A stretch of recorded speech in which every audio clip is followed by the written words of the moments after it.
Condition. Singapore থেকে খবর এলো ওসমান হাদির অবস্থা এখনো ফেভারের মধ্যে রয়েছে, অর্থাৎ খুব সম্ভবত তিনি আমাদের মাঝ থেকে বিদায় নিচ্ছেন না। ওসমান হাদির আপডেট চলে এসেছে এবং সেই আপডেটটা সিঙ্গাপুরের আপডেট। তিনি সুস্থতার দিকে, অর্থাৎ তার অবস্থা এখনো ভালোর দিকে। রাষ্ট্র সাধারণ সম্পাদক হিসেবে ঘোষণা দিচ্ছি, এই স্বরাষ্ট্র উপদেষ্টাকে যে পদত্যাগ করাতে পারবে তাকে 1 কোটি টাকা পুরস্কার দেওয়া হবে। এখন আর কেউ অনলাইনে একজন আরেকজনকে কাদা ছড়াছড়ি করতেছে না, আর কেউ কাউকে টকশোতে গালাগালাজ করতেছে না। ইনকিলাব মঞ্চের ওসমান হাদি এবং ওসমান হাদির উপর হামলা এবং স্বরাষ্ট্র উপদেষ্টার পদত্যাগের দাবিতে এই মুহূর্তে ঢাকা বিশ্ববিদ্যালয় থেকে আমরা একটি বিক্ষোভ মিছিল বের হতে দেখেছি।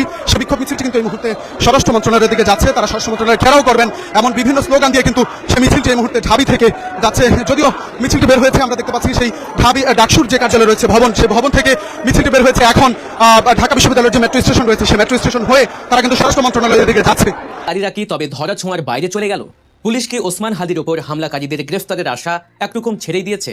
রাজধানী ঢাকার বুকে এমন চাঞ্চল্যকর ঘটনার পর যখন সবাই আশা করছিল দ্রুতই আইনের আওতায় আসবে মূল শুটাররা, ঠিক তখনই তদন্তে উঠে এলো এক হতাশাজনক চিত্র। হামলাকারীরা নেই ঢাকায়, নেই বাংলাদেশেও। আইনশৃঙ্খলা রক্ষাকারী বাহিনীর চোখ ফাঁকি দিয়ে তারা পাড়ি জমিয়েছে ভিনদেশে। সাম্প্রতিক সময় একটা হলো হাদির উপরে হত্যা চেষ্টা, আর একটা হচ্ছে আনিস আলমগীরকে হঠাৎ করে আটক। দুইটা ঘটনাই আমার ধারণা যে মহল বিশেষের উদ্দেশ্য সফল হয়েছে। আসসালামু আলাইকুম প্রিয় দর্শক, নতুন একটা ভিডিওতে সবাইকে স্বাগতম। ভিডিওর শুরুতে অনেকগুলো ভিডিওর অংশবিশেষ ইতিমধ্যেই আপনারা দেখে ফেলেছেন। দেখেই বুঝতে পেরেছেন ভিডিওটা কতটা গুরুত্বপূর্ণ হতে চলেছে। দর্শক চলুন আমি আর কথা বাড়াবো না, মূল নিউজে চলে যাব। তার আগে এখনো পর্যন্ত যারা আমাদের চ্যানেলটি সাবস্ক্রাইব করেন নাই, প্রতিনিয়ত আপডেট খবর পেতে আমাদের চ্যানেলটি সাবস্ক্রাইব করে দিবেন। চলুন একটা লাইক দিয়ে সম্পূর্ণ ভিডিওটি দেখে আসি। রাষ্ট্র সাধারণ সম্পাদক হিসেবে ঘোষণা দিচ্ছি, এই স্বরাষ্ট্র উপদেষ্টাকে যে পদত্যাগ করাতে পারবে তাকে 1 কোটি টাকা পুরস্কার দেওয়া হবে। এখন আর কেউ অনলাইনে একজন আরেকজনকে কাদা ছড়াছড়ি করতেছে না, আর কেউ কাউকে টকশোতে গালাগালাজ করতেছে না। হাদি প্রশ্নের সবাই এক হয়ে গেছে। আমি বেশি কথা বলবো না, সবার কথা একটাই মেসেজ দিচ্ছে, সেটা হচ্ছে এই ইন্টারিমের শতভাগ ব্যর্থতার কথা বারবার সবার কথাই উঠে আসতেছে। আমি শুধু একটা কথাই বলি, স্বরাষ্ট্র উপদেষ্টা আপনি 50 লক্ষ টাকা পুরস্কার ঘোষণা করলেন আসামি ধরার জন্য। আমি রাজশাহী বিশ্ববিদ্যালয় কেন্দ্রীয় ছাত্র সংসদ রাষ্ট্র সাধারণ সম্পাদক হিসেবে ঘোষণা দিচ্ছি, এই স্বরাষ্ট্র উপদেষ্টাকে যে পদত্যাগ করাতে পারবে তাকে 1 কোটি টাকা পুরস্কার দেওয়া হবে। এবং সাথে সাথে আজকে এখানে যারা এসেছেন, দল মত মতাদর্শ নির্বিশেষে ভারতীয় আধিপত্যবাদ এবং আওয়ামী ফ্যাসিবাদের প্রশ্নে সবাইকে এক হয়ে এক ছাতার নিচে কাজ করার আহ্বান জানিয়ে আমি আমার বক্তব্য শেষ করছি।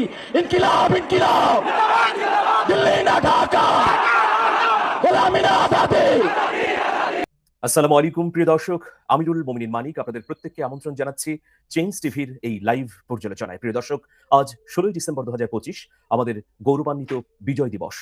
সকল শহীদের প্রতি পরম শ্রদ্ধা জানিয়ে শুরু করছি এই পর্যালোচনা। আমাদের আজকের বিষয় হচ্ছে অবশেষে বেরিয়ে এলো হাদির ঘটনার মূল রহস্য। আপনাদের মতামত থাকলে ইউটিউবের কমেন্ট বক্সে গিয়ে লিখুন। তো ফয়সালের ঘনিষ্ঠ সহযোগী দাঁত ভাঙা কবিরকে গ্রেফতার করেছে আইন শৃঙ্খলা রক্ষাকারী বাহিনী। আপডেট খবর হচ্ছে যে তাকে 7 দিনের রিমান্ডে নেওয়া হয়েছে। রিমান্ড থেকে অনেক তথ্য বের হয়ে আসবে নিঃসন্দেহে, আইন শৃঙ্খলা বাহিনী সেই চেষ্টাই করছে। তার মানে এখন তাহলে আমরা কি দেখছি? একজন গ্রেফতার হয়েছেন, তিনি হলেন ওই মোটর সাইকেলের মালিক। এর বাইরে ফয়সালের স্ত্রী, বান্ধবী, শ্যালক, সবাইকে যদি সামনে এনে প্রত্যেকটি তথ্যকে যাচাই বাছাই করা হয় তাহলে মূল ঘটনার রহস্য আরো স্পষ্ট হবে। তবে বিভিন্ন সূত্র এটা নিশ্চিত করছে যে ফিলিপ স্নালকে যদি ধরা যায় তাহলেই সব ঘটনা খোলাসা হয়ে যাবে। এখন প্রশ্ন হচ্ছে যে ফিলিপ স্নাল কি বিদেশে আছেন, নাকি ভারতে চলে গেছেন, নাকি দেশের ভেতরেই আছেন? কোথায় ফিলিপ স্নাল? ফিলিপ স্নালকে তো খুঁজে পাওয়া যাচ্ছে না। যখন এই অভিযান পরিচালনা করে ফিলিপ স্নালকে আটকের কথা, তার কিছুক্ষণ আগেই ফাঁস হয়ে যায়। ফলে ফিলিপ স্নাল পালিয়ে যান বা আত্মগোপনে চলে গেছেন বলে কেউ কেউ বলছেন। এখন দেখুন, একটা খবর অস্পষ্টতার মধ্যে থাকলেও কিছুটা নিশ্চিত হয়েছে আইন শৃঙ্খলা রক্ষাকারী বাহিনী যে ময়মনসিংহের হালুয়াঘাটের ভুটিয়াবাড়ি এলাকার সীমান্তের সুড়ঙ্গ দিয়েই আসলে ফিলিপ স্নাল এবং ফয়সাল ভারতে চলে যেতে পারেন। ফিলিপ স্নাল যদি বাংলাদেশে থাকেন তাহলে তার সঙ্গে ফয়সালও আছেন, এমন তথ্য কিন্তু কেউ কেউ বলছেন। আবার সে যদি সীমান্ত পাড়ি দিয়ে ভারতে চলে যায় তাহলে তার সঙ্গে ফয়সালও গেছে। শুক্রবার দুপুরে এই ঘটনা ঘটাবার পর প্রথমে মিরপুর, এরপর মিরপুর থেকে আশুলিয়া, আশুলিয়া থেকে গাজীপুর, গাজীপুর হয়ে ময়মনসিংহ, ময়মনসিংহ থেকে হালুয়াঘাট, হালুয়াঘাট থেকে ধারাবাজার, ধারাবাজার থেকে ভুটিয়াবাড়ি, যেখানে ফিলিপের বাড়িঘর। তো এই ভুটিয়া বাড়িটা একদম সীমান্ত লাগোয়া, সীমান্তের সঙ্গেই এটা। দীর্ঘদিন ধরে চোরাচালানের সঙ্গে যুক্ত ফিলিপের আটঘাট সকল কিছুই তার জানা আছে। সীমান্তে কিভাবে চোরা কারবারি করতে হয়, কোন পথে গেলে বিএসএফ বা বিজেপির চোখ ফাঁকি দেওয়া যাবে, কিভাবে কোটি কোটি টাকার পণ্য এক দেশ থেকে আরেক দেশে নিয়ে যাওয়া যায়, গবাদি পশু নিয়ে যাওয়া যায়, এগুলো একেবারে নখদর্পণে আছে ফিলিপের। তো ৩ মাস আগে থেকে যখন এই হত্যার ঘটনার প্লট তৈরি করা হয়, তখন সেই প্লটের পরিকল্পনার সঙ্গে ফিলিপকেও রাখা হয়েছিল। তার মানে ফিলিপের সঙ্গে ফয়সাল বা দাঁতভাঙা কবিরের সম্পর্ক একদিনের নয়, দীর্ঘদিনের। সেই জন্য এখন চূড়ান্ত সিদ্ধান্তের পর্যায়ে চলে এসেছে আইন শৃঙ্খলা বাহিনী বা গোয়েন্দা সংস্থার কর্মকর্তারা। তারা ভাবছেন যে এই পুরো ঘটনাই একদম খোলাসা হবে যদি ফিলিপ স্নালকে পাওয়া যায়, ফিলিপকে পেলেই পাওয়া যাবে ফয়সালকে, আর যদি না পাওয়া যায় তাহলে অনেকটা নিশ্চিতই হয়ে যাব আমরা যে তারা সীমান্ত পাড়ি দিয়ে ভারতে পালিয়েছে। এই হচ্ছে এখন পর্যন্ত চূড়ান্ত আপডেট। প্রিয় দর্শক, দাঁতভাঙা কবিরকে রিমান্ডে নেওয়া হয়েছে। এখানে একটা ঘটনা স্পষ্ট করা প্রয়োজন, এই বিষয়েও আইন শৃঙ্খলা রক্ষাকারী বাহিনী নিঃসন্দেহে তদন্ত করছেন যে কবে প্রথম ফয়সাল, দাঁতভাঙা কবির এবং আরো সাঙ্গপাঙ্গরা ওসমান হাদির সঙ্গে পরিচিত হয়, কার মাধ্যমে পরিচিত হয়। ওসমান হাদির সঙ্গে কি ফয়সাল, দাঁতভাঙা কবির বা অন্য তার গ্রুপের কারো কথা হতো নিয়মিত? আমরা দেখছি যে সিসিটিভি ফুটেজটা পাওয়া গেছে, সেখানে দেখা যাচ্ছে যে ইনকিলাব কালচারাল সেন্টারে ফয়সাল, কবির এবং তার আরো কয়েকজন শিষ্য গিয়েছে। শুধু একবার নয়, কয়েকবারই গিয়েছে। শরীফ ওসমান হাদি যে একটা নির্বাচনী প্রচারণা করেছিলেন ঢাকা ৮ আসনের বিভিন্ন এলাকায়, এটাকে কি বলবো যে রিক্সা র্যালির মতো, ভ্যান র্যালির মতো একটা নির্বাচনী প্রচারণার আয়োজন করেছিলেন। এটা তার প্রচারণার মধ্যে সর্ববৃহৎ ছিল। সেই প্রচারণা র্যালিতে আমরা দেখতে পাচ্ছি হাদি যে ভ্যানে দাঁড়িয়েছিলেন তার পরের ভ্যানটিতেই কিন্তু ফয়সালের অবস্থান ছিল। আমরা সিসিটিভিতে দেখতে পাচ্ছি যে ফয়সালের সঙ্গে এই দাঁতভাঙা কবিরও ইনকিলাব কালচারাল সেন্টারে কয়েক দফা গিয়েছেন। তো তাহলে কবিরের কাছ থেকে অনেক তথ্য আসতে পারে। আমরা মনে করছি যে একদিনের মধ্যেই, মানে আজকে রাত পেরুলে আগামীকালকে সন্ধ্যার মধ্যেই এই ঘটনার পুঙ্খানুপুঙ্খ একটা চিত্র আমাদের সামনে উপস্থাপিত হবে। ফয়সালকে এখন হন্যে হয়ে খুঁজছে আইন শৃঙ্খলা রক্ষাকারী বাহিনী। তবে ফয়সালকে পাই বা না পাই, আইন শৃঙ্খলা বাহিনী পাবে কি পাবে না সেটা না, আমাদের দাবি হচ্ছে যে ফিলিপকে দ্রুততম সময়ের মধ্যে গ্রেফতার করা হোক। কারণ এই পুরো ঘটনার ছকের সঙ্গে ফিলিপ রয়েছে, আর ফিলিপ দীর্ঘদিনের চোরাচালানকারী হিসেবে অভিজ্ঞ, দক্ষ।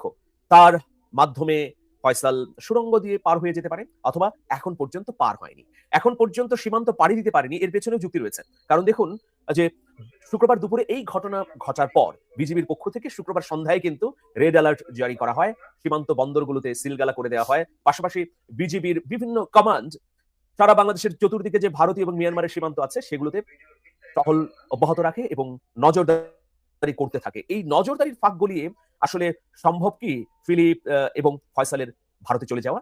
এটাই আসলে একটা প্রশ্ন তৈরি করেছে যে যদি সম্ভব না হয় তাহলে তারা দেশের ভেতরেই আছেন। এখন দেখুন, সীমান্তে যারা পাহারার কাজে নিয়োজিত বিজিবির কমান্ডাররা বা দায়িত্বশীল ব্যক্তিবর্গ কিন্তু জানেন যে নালিতে বাড়ির কোন জায়গাটিতে সুড়ঙ্গ আছে, বা হালুয়াঘাটের কোন জায়গাটিতে এমন খোলা জায়গা আছে বা এমন গোপন জায়গা আছে যে জায়গাগুলো ব্যবহার করে চোরাচালানকারীরা অবাধে ব্যবসা বাণিজ্য করতে পারে।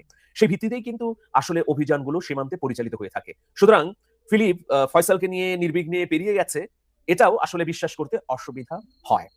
তো সেই জন্য ঘটনার একদম চূড়ান্ত প্রান্তে আমরা দাঁড়িয়ে আছি যে ফিলিপকে যদি আমরা পেতে পারি, বা ফিলিপকে যদি আইন শৃঙ্খলা রক্ষাকারী বাহিনী খুঁজে পায়, তাহলে একদম পরিষ্কার হয়ে যাবে যে ফয়সাল কোথায় আছে। আর ফিলিপকে যদি নাই পাওয়া যায় তাহলে এটা নিশ্চিত হয়ে যাব আমরা যে তারা সীমান্ত পাড়ি দিয়ে ভারতে চলে গেছে। প্রিয় দর্শক, এখন দাঁতভাঙা কবির, তাকে রিমান্ডে নেওয়ার পর যে তথ্যগুলো পাওয়া যাবে, প্রথম বিষয় হচ্ছে যে শরীফ ওসমান হাদির সঙ্গে ফয়সাল এবং তার গ্রুপটি কিভাবে সম্পর্ক গড়ে তুলল, শরীফ ওসমান হাদির সঙ্গে কি কি বিষয়ে আসলে আলাপ আলোচনা হতো ফয়সালের বা তার গ্রুপের। যখন ফয়সাল শরীফ ওসমান হাদির ইনকিলাব কালচারাল সেন্টারে আসতো তখন সাথে আর কারা কারা থাকতো, কতবার এসেছে, কতজন ফয়সালের সঙ্গে ছিল, কোন কোন প্রচারণায় ফয়সাল এবং তার সাঙ্গপাঙ্গরা অংশ নিয়েছিল, এই বিষয়গুলো স্পষ্ট হয়ে যাবে কবিরের কাছ থেকে তথ্য পেলেই। তো তার মানে আমরা দেখতে পাচ্ছি যে পুরো ঘটনা এখন হাতের নাগালেই।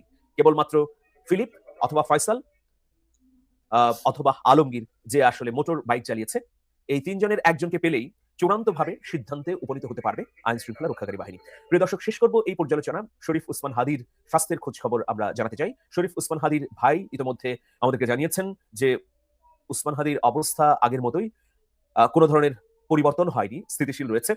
এখনো সিঙ্গাপুরের চিকিৎসকরা রোডম্যাপ তৈরি করতে পারেননি যে কোন পন্থায় আসলে তারা শরীফ ওসমান হাদির চিকিৎসা কার্যক্রম এগিয়ে নেবেন। তবে বাংলাদেশ থেকে যে অবস্থায় নিয়ে যাওয়া হয়েছে সেই অবস্থার অবনতি হয়নি, বরং একটা স্থিতিশীল অবস্থা রয়েছে। হামলাকারীরা কি তবে ধরাছোঁয়ার বাইরে চলে গেল? পুলিশ কি ওসমান হাদির ওপর হামলাকারীদের গ্রেফতারের আশা একরকম ছেড়েই দিয়েছে? রাজধানী ঢাকার বুকে এমন চাঞ্চল্যকর ঘটনার পর যখন সবাই আশা করছিল দ্রুতই আইনের আওতায় আসবে মূল শুটাররা, ঠিক তখনই তদন্তে উঠে এলো এক হতাশাজনক চিত্র। হামলাকারীরা নেই ঢাকায়, নেই বাংলাদেশেও। আইনশৃঙ্খলা রক্ষাকারী বাহিনীর চোখ ফাঁকি দিয়ে তারা পাড়ি জমিয়েছে ভিন দেশে। কিন্তু কিভাবে? সবচেয়ে চমকপ্রদ তথ্য হলো এই পুরো হত্যাকাণ্ডের ছক কষা হয়েছিল ঢাকার অদূরে সাভারের একটি বিলাসবহুল রিসোর্টে বসে। রিসোর্টের নাম গ্রিন জোন। সেখানেই দিনের পর দিন চলেছে রেকি, চলেছে মিটিং। আর এই মাস্টার প্ল্যানে শুটার ফয়সাল একা ছিল না, তার সাথে জড়িয়ে গেছে তার স্ত্রী শ্যালক এবং খুব কাছের এক বান্ধবী। ওসমান হাদির ওপর হামলার নৈপথ্যের ষড়যন্ত্র, সাভারের সেই রিসোর্টের গোপন বৈঠক এবং পুলিশের বর্তমান অবস্থান নিয়ে আজকের গভীর অনুসন্ধান। ভিডিওর শুরুতেই ফোকাস করা যাক সাভারের সেই গ্রিন জোন রিসোর্টের দিকে। তদন্তে বেরিয়ে এসেছে এই রিসোর্টটি ছিল হামলাকারীদের অপারেশনাল বেস বা কন্ট্রোল রুম। জাহাঙ্গীরনগর বিশ্ববিদ্যালয়ের পাশেই অবস্থিত এই রিসোর্টে কর্মরত ছিলেন মারিয়া নামের এক নারী। এই মারিয়া আর কেউ নন, তিনি মূল শুটার ফয়সাল করিম মাসুদের অত্যন্ত ঘনিষ্ঠ বান্ধবী। পুলিশ নিশ্চিত হয়েছে হামলার ঠিক আগ মুহূর্তে ফয়সাল এবং তার সহযোগী মোটরসাইকেল চালক আলমগীর এই রিসোর্টে অবস্থান করছিলেন। কেন তারা এই রিসোর্ট বেছে নিলেন? তদন্তকারী কর্মকর্তারা মনে করছেন ঢাকার ভেতরে বা জনাকীর্ণ কোনো স্থানে মিটিং করলে ধরা পড়ার ঝুঁকি ছিল, তাই মারিয়া চাকুরিস্থলকে তারা নিরাপদ আস্তানা হিসেবে ব্যবহার করে। সেখানেই বসেই ঠিক করা হয় কখন, কোথায় এবং কিভাবে ওসমান হাদির ওপর হামলা চালানো হবে। গুলি করার পর কোন রুটে তারা পালাবে, সেই এসকেপ রুটও সম্ভবত এই রিসোর্টে বসেই চূড়ান্ত করা হয়েছিল। মারিয়া রিসোর্টের কর্মী হওয়ার সুবাদে তাদের সেখানে থাকা এবং গোপনীয়তা রক্ষা করা সহজ ছিল। পুলিশ মারিয়াকে গ্রেফতার করার পর রিমান্ডে এসব বিষয়ে চাঞ্চল্যকর তথ্য পাওয়ার আশা করছে। এবার আসা যাক গ্রেফতারের বিষয়ে। র্যাব ও পুলিশের যৌথ অভিযানে এখন পর্যন্ত মোট 6 জনকে গ্রেফতার করা হয়েছে। কিন্তু এখানে একটি বড় কিন্তু রয়ে গেছে। গ্রেফতারকৃতদের মধ্যে কেউই সরাসরি গুলি চালায়নি বা ঘটনাস্থলে উপস্থিত ছিল না। তাহলে তারা কারা? আইনশৃঙ্খলা রক্ষাকারী বাহিনী মূল শুটার ফয়সালকে না পেয়ে তার সাপোর্ট সিস্টেম বা সহযোগীদের জালে আটকেছে। গ্রেফতার হয়েছেন ফয়সালের স্ত্রী সামিরা, তার শ্যালক শিপু এবং সেই বান্ধবী মারিয়া। তদন্তে দেখা গেছে হামলার আগে ও পরে ফয়সালের সাথে এদের ঘন ঘন ফোন আলাপ হয়েছে। বিশেষ করে ঘটনার পরপরই ফয়সাল যখন আত্মগোপনে যায় তখন লজিস্টিক্স সাপোর্ট বা তথ্য দিয়ে এরা তাকে সাহায্য করেছে বলে ধারণা করা হচ্ছে।